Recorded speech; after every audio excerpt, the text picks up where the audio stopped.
Hai semuanya, gimana kabar kalian teman-teman? Semoga sehat selalu, baik-baik aja ya. Jangan lupa minum air putih, jaga kesehatan, banyakin minum vitamin ya. Dede isu-isu, Dede ki apa berjemur nek kowe ora paham ya, Dede.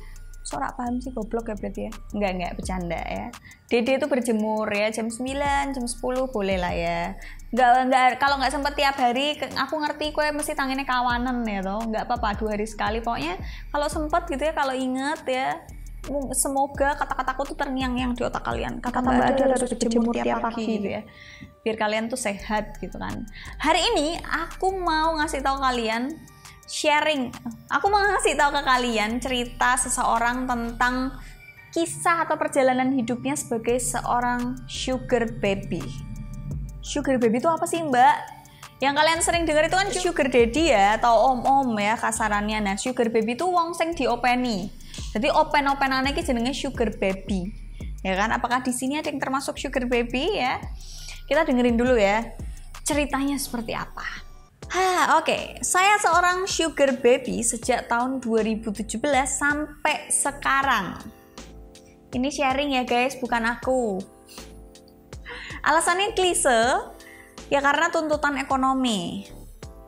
Saya kuliah di salah satu PTN negeri, Fakultas Kedokteran. Awalnya semua lancar hingga sampai di mana saat saya itu tertimpa musibah, saya benar-benar butuh uang saat itu. Teman saya menawarkan saya untuk bekerja seperti dia, menjadi PSK. Awalnya saya mau, saya bahkan sempat ikut dia ke tempat di mana dia bekerja. Saya lihat tampilan mereka di sana, wah seksi sekali. Tidak heran banyak pria-pria berbagai umur dan tampilan necis di sana. Tapi kemudian tiba-tiba saya takut, jadi saya membatalkan keikutsertaan saya. Teman saya sedikit marah, jadi dia tidak mau mengantarkan saya pulang. Ya tidak masalah gitu ya. Saya pikir saya bisa pulang sendiri naik taksi. Ketika saya keluar, tidak sengaja saya berpapasan dengan salah satu dosen saya. Dia kaget, saya pun juga kaget katanya. Saya pura-pura tidak mengenalnya dan langsung berlalu. For your information, dosen saya ini tampan. Dia juga masih muda, umur awal 30-an, tetapi dia kaya. Dia dokter yang sangat sukses. Saya terus berjalan, tapi sialnya malam itu tidak ada satupun taksi atau kendaraan umum apapun yang lewat. Dalam kurung saat itu ojek online belum terkenal, tahun 2017 ya. Tiba-tiba ada mobil hitam membunyikan klakson dari belakang saya kaget. Saya takut kalau itu adalah orang jahat yang akan memaksa saya ikut. Tetapi kemudian pemilik mobil ini turun dan ya itu adalah dosen saya yang tadi papasan. Beliau menawarkan tumpangan pada saya dan saya iyakan saja sebab semakin larut. Mobil pun mulai berjalan, dia membuka percakapan. Dan ini percakapannya A itu dia, D itu dosennya. Wajib manggilnya D. Dek, kamu mahasiswi di univ ini bukan? Bener dok, kami memanggil dosen kami dengan sebutan dokter. Sedang apa kamu di tempat ini? Saya tadi ikut teman dok, tapi saya tidak tahan suara berisik di dalam jadi saya pulang. Dalam kurung, aku berbohong tentu saja. Oh begitu, rumah kamu di mana? Saya antar. Di jalan titik-titik dok, terima kasih banyak sebelumnya. Kata dokternya, it's okay, don't mention it. Gitu. Percakapan kami berhenti sampai di sana. Saya tidak berani memulai percakapan apapun, jadi suasana di mobil benar-benar hening. Hingga sampai di rumah saya turun, mengucapkan terima kasih dan pamit. Saat itu gerbang rumah saya terkunci. Saya ubek-ubek tas saya mencari kunci, kemudian saya ingat. Ah sial, kunci gerbang kan tadi ada di tas temanku. Kok iso? Kemudian saya menoleh dan mendapati mobil dosen saya masih di sana. Mungkin dia mau menunggu saya sampai masuk rumah. Akhirnya dia menurunkan kaca mobil dan bertanya, ada apa? Kenapa tidak masuk? Wajar ya pertanyaannya. Gerbangnya terkunci dok, kuncinya di tas teman saya lupa. Kamu bisa manjat? Masih wajar. Bisa dok, tetapi kunci rumah dan gerbang kami gabung, jadi saya tetap gak bisa masuk.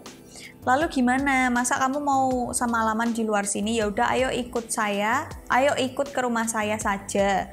Besok pagi kamu pulang. Sebenarnya ada pilihan lain sih. Ya udah, saya bukain hotel, kamu tidur di situ, saya tak pulang. Bisa. Soalnya kan dosennya sugih. Saya berpikir dalam hati, ke rumahnya, sepertinya tidak apa-apa, toh ada istrinya kan. Make sense. Jadi tidak mungkin macam-macam. Akhirnya saya mengiyakan ajakannya. Tapi saya salah, teman-teman. Tapi saya salah, teman-teman. Rumah yang dia maksud bukan rumah yang dia tinggali dengan istrinya, melainkan sebuah apartemen mewah yang belakangan saya tahu dia beli tanpa sepengetahuan istrinya. Begitu saya masuk, dan saya tahu tidak ada siapapun di sana kecuali kami berdua, saya langsung takut. Bagaimana kalau saya diapa-apakan? Saya buang jauh pikiran itu. Dosen saya menawarkan saya untuk makan bersama dia. Kebetulan dia belum makan malam. Karena saya tidak enak menolaknya, ya benar sih, maksudnya masih suka dosen. Karena nggak enak nolaknya, akhirnya saya iyakan aja ajakan tersebut. Saya diam, tidak berani menanyakan apapun. Akhirnya dia membuka pembicaraan. Dia cerita permasalahan keluarganya, dia bilang dia menikah karena dijodohkan. Awalnya dia tidak mencintai istrinya, namun dia belajar untuk itu. Dia juga sangat menghargai istrinya. Dalam kurung mereka belum punya anak sampai sekarang. Hingga suatu ketika dia mendapati istrinya selingkuh dengan mantan pacarnya dulu. Dia sakit hati sampai dia pergi ke tempat hiburan malam itu. Tapi dia tidak bisa menceraikan istrinya karena dia tidak mau menyakiti hati orang tuanya dan orang tua istrinya. Lalu dia bertanya, apa alasan saya ada di tempat hiburan malam itu? Tidak mungkin saya ke sana untuk mabuk. Saya tidak terlihat seperti anak nakal, katanya. Ya mau tidak mau saya ceritakan masalah saya tentang saya butuh uang banyak dalam waktu dekat untuk bayar kuliah adiknya, biaya hidup, dan lain-lain. Kemudian dia menawarkan solusi yang tidak pernah saya pikirkan seumur hidup saya. Dia meminta saya menjadi sugar baby-nya. Dia menjanjikan uang dalam jumlah banyak dan kenyamanan hidup. Dia juga janji jika saya mau, hubungan ini tidak akan diketahui siapapun. Terus dia jawab nih si ceweknya, maaf dok, tapi dokter harus tahu alasan saya langsung pulang dari tempat hiburan itu karena saya takut jika harus melakukan hubungan seksual dengan orang yang tidak saya kehendaki. Jadi saya menolak ajakan dokter. Kemudian beliau menjelaskan saya tidak harus hubungan seksual dengannya. Cukup temani dia ngobrol jika dia sedang perlu teman curhat, peluk jika butuh pelukan, temani jalan-jalan di luar kota tentunya, dan dia memastikan uang akan masuk ke rekening saya tiap bulan. Saya pikir kalau hanya seperti itu ya tidak ada salahnya. Itu salah, Mbak. Saya iyakan, mulai saat itu saya resmi menjadi sugar baby dosen saya. Waktu terus berjalan hingga setahun kemudian, yang saya rasakan adalah dosen saya memegang penuh omongannya dulu. Dia tidak pernah memaksa saya untuk hubungan seksual, mencium saya pun tidak pernah, hanya ngobrol, pegangan tangan, dan peluk. Bahkan ketika dia meminta saya menemaninya ke luar kota, kami tidur di kamar yang sama, dia tidak macam-macam dengan saya. Sedangkan saya, jujur saja saya tidak perawan sejak 2015. Saya hubungan seksual dengan pacar saya pada saat itu, tapi sialnya dia malah menyelingkuhi saya. Akhirnya pada penghujung akhir tahun 2018, berarti udah setahun, saya kembali menemani dosen saya keluar kota. Saat itu kami ke Bali.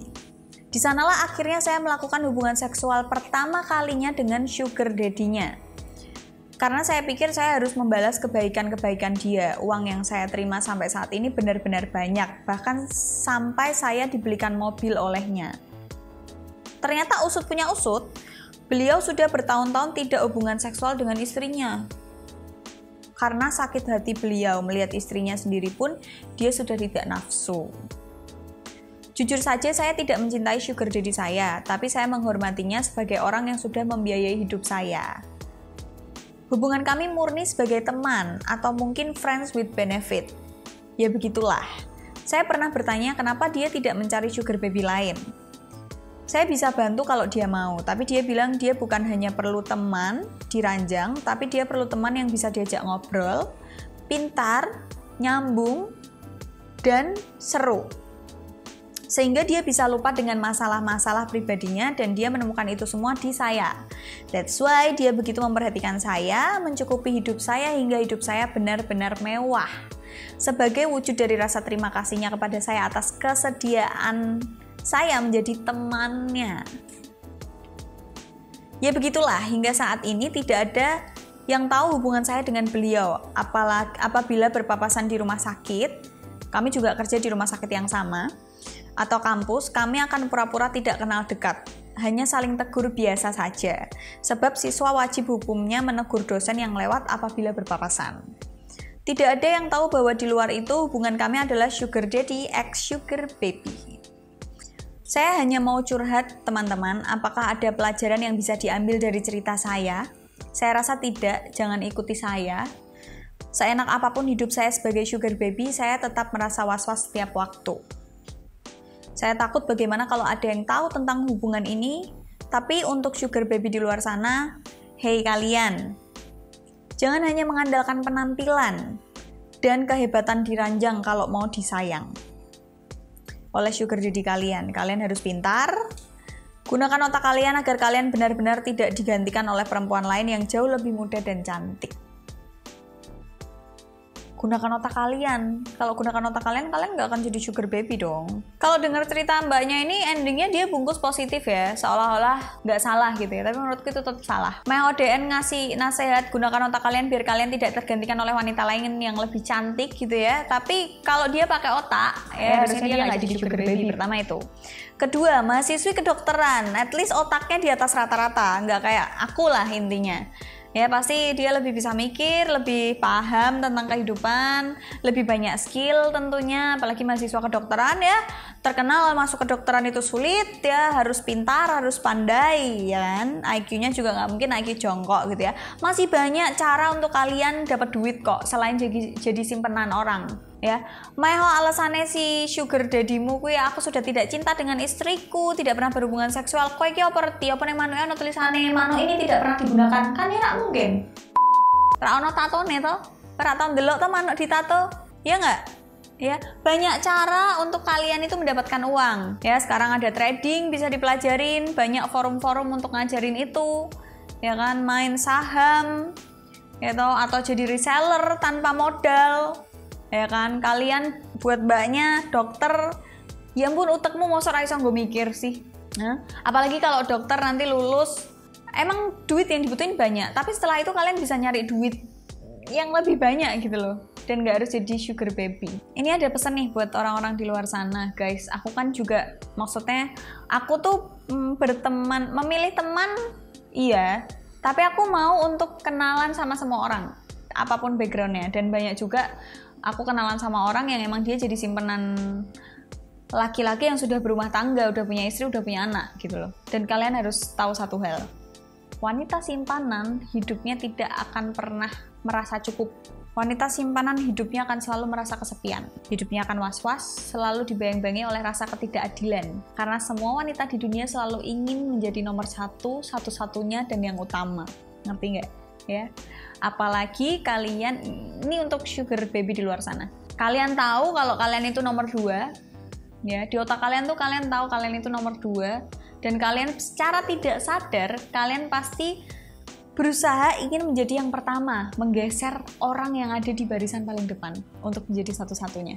Good luck, kehidupan kalian gak akan pernah merasa cukup. Dan buat kalian sugar baby di luar sana, kalian mungkin yang bisa keluar dari menjadi sugar baby dan sedikit menggunakan otaknya, mungkin bisa ya keluar akhirnya sukses, mungkin dikasih aset dan bisa ngolah asetnya 1:sekian. Tapi yang enggak, ketika kalian menjadi sugar baby, kalian ketergantungan dan dengan uang yang diberikan ya, cuma tinggal ngangkang doang, nemenin makan, nemenin itu doang, ya kalian akan merasa ketergantungan dan kemampuan kalian tuh nggak terasah dan kalian nggak bisa menggali potensi apa yang ada di diri kalian. Jadi kalian tuh tidak berkembang.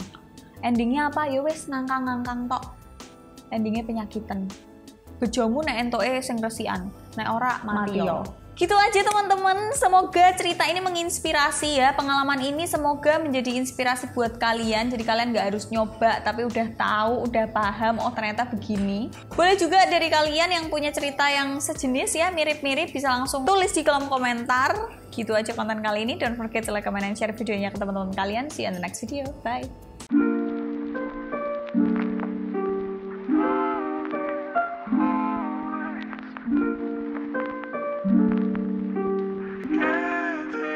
Explain.